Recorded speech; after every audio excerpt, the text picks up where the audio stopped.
Hello students, good morning everyone. Welcome back to our YouTube channel. आज के इस video में हम लोग विटामिन डी डेफिशिएंसी के बारे में डिस्कस करेंगे।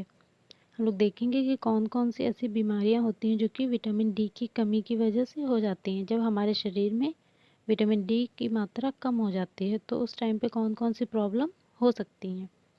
इसको हम लोग विटामिन डी को कैल्सीफेरॉल के नाम से भी जानते हैं। इसका जो अदर नेम है वो कैल्सीफेरॉल होता है। चलिए स्टार्ट करते हैं आज का वीडियो। और वीडियो स्टार्ट करने से पहले आप सबसे मेरी रिक्वेस्ट है कि हमारे वीडियो को लास्ट तक ज़रूर देखें और जो लोग भी वीडियो को देखते हैं वो लोग वीडियो को लाइक और कमेंट ज़रूर कर दें। चलिए स्टार्ट करते हैं। तो हमारी जो फर्स्ट प्रॉब्लम है जो कि विटामिन डी की कमी से होती है वो क्या है। अगर बच्चों में देखा जाए तो विटामिन डी की कमी से कौन सी बीमारी हो जाती है, उसको हम लोग रिकेट्स बोलते हैं। ठीक है। और अगर अडल्ट में विटामिन डी की कमी से बीमारी होती है तो उसको हम लोग ऑस्टियोमलेशिया बोलते हैं। तो चलिए हम लोग देखते हैं कि रिकेट्स और ऑस्टियोमलेशिया क्या होता है। तो जो रिकेट्स होता है उसमें क्या रहता है, softening and weakening of bone in children. जो बच्चों में जो विटामिन डी की कमी से जब रिकेट्स हो जाता है तो उसमें क्या रहता है, विटामिन डी की कमी की वजह से उनकी जो बोन्स होती हैं, बच्चों की जो हड्डियाँ होती हैं वो एकदम सॉफ्ट हो जाती हैं, नरम हो जाती हैं और कमज़ोर हो जाती हैं। जिससे कि क्या रहता है, उसकी सॉफ्ट होने की वजह से वो मुड़ भी जाती हैं इधर उधर। तो उसको हम लोग बोलते हैं रिकेट्स। इसमें कौन कौन से साइन देखने को मिल सकते हैं, क्लिनिकल फीचर क्या क्या हो जाएंगे। जब रिकेट्स, अगर किसी भी बच्चे में रिकेट्स है तो हम लोग कैसे पता लगाएंगे कि उसके अंदर रिकेट्स है। तो उसका जो फर्स्ट साइन होगा वो क्या होगा, डिलेड टीथ। उसके जो दांत हैं बच्चे के वो बहुत ही ज़्यादा लेट में निकलना स्टार्ट होंगे। अगर उसके बच्चे के दांत नहीं निकलते हैं जल्दी, बहुत ही ज़्यादा टाइम लग रहा है, तो मतलब क्या है, उसके अंदर विटामिन डी की कमी हो रही है बच्चे में। नेक्स्ट है हमारा डिलेड क्लोजर ऑफ फॉन्टनल। उसका जो फॉन्टनल होता है, वो फॉन्टनल क्या होता है, ये क्या रहता है, हमारे स्कल की जो बोन होती है, हमारे खोपड़ी की जो हड्डियां रहती हैं उनके बीच बीच में स्पेस होता है, उसको हम लोग फॉन्टनल बोलते हैं।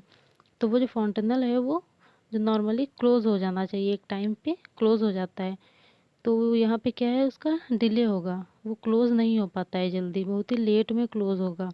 क्योंकि जो न्यूबॉर्न बेबी होते हैं उनके फॉन्टनल क्या, एंटीरियर फॉन्टनल होता है और पोस्टीरियर फॉन्टनल होता है। तो जो एंटीरियर फॉन्टनल होता है वो 1.5 महीने में क्लोज हो जाता है। तो अगर इसमें विटामिन डी की कमी होगी बच्चे में तो वो इतनी जल्दी क्लोज नहीं हो पाता, उसमें काफ़ी टाइम लग सकता है। नेक्स्ट है हमारा डेंटल हाइपोप्लेसिया। डेंटल हाइपोप्लेसिया का मतलब क्या रहता है, डेंटल माने तो दांत होते सभी को पता होगा, दांत। और हाइपोप्लेसिया मीन्स क्या होगा, यहाँ पे हाइपो मीन्स कम होगा, प्लेसिया मीन्स उसका जो दांत मतलब बच्चे में जो दांत निकलते हैं वो बहुत ही ज़्यादा कम निकले होंगे, इधर उधर करके होंगे या फिर बहुत ज़्यादा छोटे छोटे करके निकले होंगे, मतलब उनका जो साइज़ है वो उतना नॉर्मल से कम होता है, उसको हम लोग हाइपोप्लेसिया बोलते हैं। तो यहाँ पे डेंटल हाइपोप्लेसिया है, मतलब क्या है, बच्चे के जो दांत हैं वो अच्छी तरीके से नहीं निकले हुए हैं, एक दो करके निकले, फिर गैप है, फिर छोटे छोटे कहीं से निकले हुए, तो उसको हम लोग बोलते हैं डेंटल हाइपोप्लेसिया। नेक्स्ट है हमारा पिजन चेस्ट। यहाँ पे क्या है, पिजन चेस्ट, बच्चे का जो चेस्ट है वो एकदम पिजन की जैसे एकदम गोल गोल करके राउंड करके बाहर निकला हुआ रहेगा। तो मतलब क्या है, उसके अंदर विटामिन डी की कमी है, जिससे कि क्या है, उसकी हड्डियाँ जो है वो मुड़ गई हैं वहाँ पे, तो चेस्ट एकदम गोल हो जाएगा आगे से, केज की जैसे एकदम। नेक्स्ट है बोविंग लेग्स। बोविंग लेग्स का मतलब क्या रहता है, जो पैर में, हमारे पैरों में, बच्चे के पैर में जो घुटने होते हैं, तो घुटने के जो नीचे का हिस्सा रहता है वो झुका हुआ रहता है। घुटने तक तो उसके पैर सही रहेंगे, लेकिन घुटने के नीचे के हिस्से एकदम से ऐसा करके मुड़ जाएंगी वहाँ की हड्डियाँ, जिससे एकदम कर्व कर्व दिखेंगे, देखने में लगेंगे। रिकेट्स के पेशेंट देखा होगा आप लोगों ने, उस बच्चे के जो पैर हैं वो एकदम घुटने तक तो सही रहेगा लेकिन उसके नीचे से मुड़ा हुआ रहेगा, तो उसको हम लोग बोलते हैं बोविंग लेग्स। नेक्स्ट है हमारा ऑस्टियोमलेशिया। ऑस्टियोमलेशिया में भी यही होता है कि softening and weakening of bones in adult. अगर बच्चे में ये प्रॉब्लम हो रही है, बोन्स उसकी सॉफ्ट और वीक हो रही है तो उसको हम लोग रिकेट्स बोलेंगे, और वही चीज़ अगर अडल्ट में हो रही है तो उसको हम लोग ऑस्टियोमलेशिया बोलते हैं।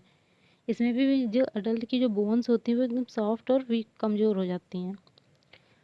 इसके क्या क्या फीचर्स होंगे, क्या क्या साइन सिम्टम दिखेंगे, ताकि हम पता लगा पाएंगे कि उसको ऑस्टियोमलेशिया की प्रॉब्लम है। तो हमारा जो फर्स्ट है वो क्या होगा, joint and bone pen. Adult में ज़्यादातर शिकायत क्या रहती है कि उनके जॉइंट में दर्द हो रहा है या फिर हड्डियों में दर्द हो रहा है, या फिर मसल वीकनेस, उनकी मसल्स एकदम वीक हो जाएगी। डिफ़िकल्टी वॉकिंग, उनको चलने फिरने में बहुत ज़्यादा परेशानी होगी, क्योंकि जब हड्डियाँ बहुत ज़्यादा कमज़ोर हो जाएंगी, मसल्स कमज़ोर हो जाएगी, तो वो सही तरीके से चल नहीं पाएंगे। वो चलेंगे थोड़ी देर, उनको बहुत ज़्यादा प्रॉब्लम होगी, दर्द होगा। नेक्स्ट है हाइपोकैल्सीमिया। हाइपोकैल्सीमिया में क्या रहता है कि जो ब्लड में कैल्शियम लेवल कम हो जाता है। इसको हम लोग पॉजिटिव चॉस्टिक साइन के नाम से भी जानते हैं। नेक्स्ट है वीक एंड सॉफ्ट बोन। उनकी जो बोन है वो वीक हो जाएंगी, कमज़ोर हो जाएंगी और सॉफ्ट हो जाएंगी।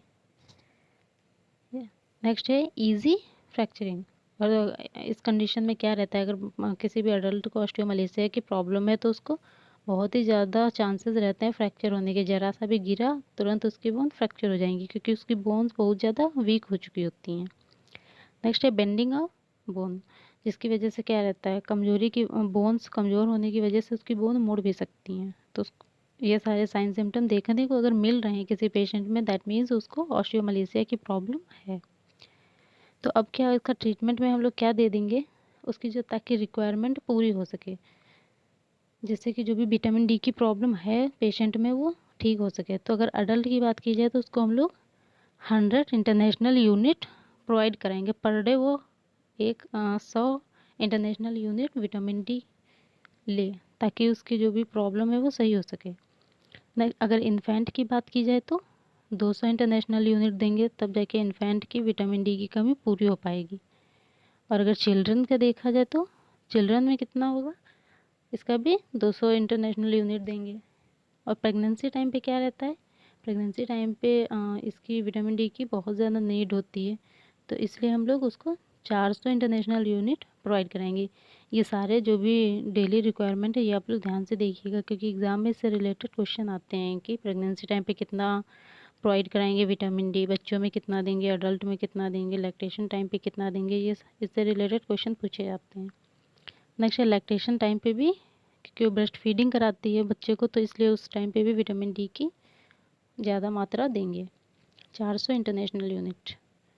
नेक्स्ट उसके सोर्सेस क्या क्या होते हैं, कहाँ कहाँ से हम लोग विटामिन डी ले सकते हैं। तो सबसे ज़्यादा जो विटामिन डी है वो सनलाइट से हम लोग ले सकते हैं। ठीक है, धूप में सबसे ज़्यादा विटामिन डी होता है।